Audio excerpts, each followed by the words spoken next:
IPL মানে টাকার খেলা, যেখানে দামি দামি খেলোয়াড়রা খেলে থাকেন, এরই সাথে পেয়ে থাকেন মোটা অঙ্কের অর্থ। এবারের আইপিএলের ইতিহাসে সবচেয়ে 10 জন দামি খেলোয়াড়ের নাম জেনে নেওয়া যাক। আইপিএলের ইতিহাসে সবচেয়ে দামি খেলোয়াড় হলেন ঋষভ পান্ট। 27 কোটি রুপিতে লখনৌ সুপার জায়ান্ট তাকে কিনে নিয়েছে। নাম্বার 2 রয়েছেন কলকাতার সাবেক ক্যাপ্টেন শ্রেয়স আয়ার। 26 কোটি 75 লাখ রুপিতে তাকে প্রীতি জিন্তার পাঞ্জাব কিংস দলে বেরিয়েছে। নাম্বার 3 রয়েছে ভেঙ্কটেশ আয়ার। 23 কোটি 75 লাখ রুপিতে তাকে দলে বেরিয়েছে কলকাতা কিং রাইডার্স।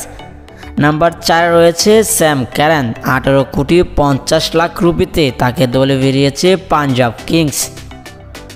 নম্বর 5 রয়েছে আর্শদীপ সিং।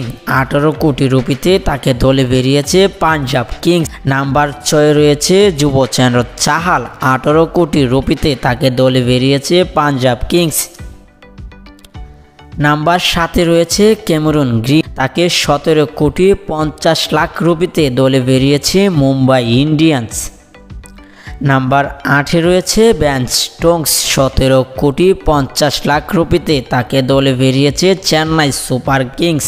নাম্বার 9 রয়েছে ক্রিস মরিস। 16 কোটি 25 লাখ রুপিতে তাকে দলে বেরিয়েছে রাজস্থান রয়্যাল। নাম্বার 10 রয়েছে যুবরাজ সিং। 16 কোটি রুপিতে তাকে দলে বেরিয়েছে দিল্লি ক্যাপিটালস।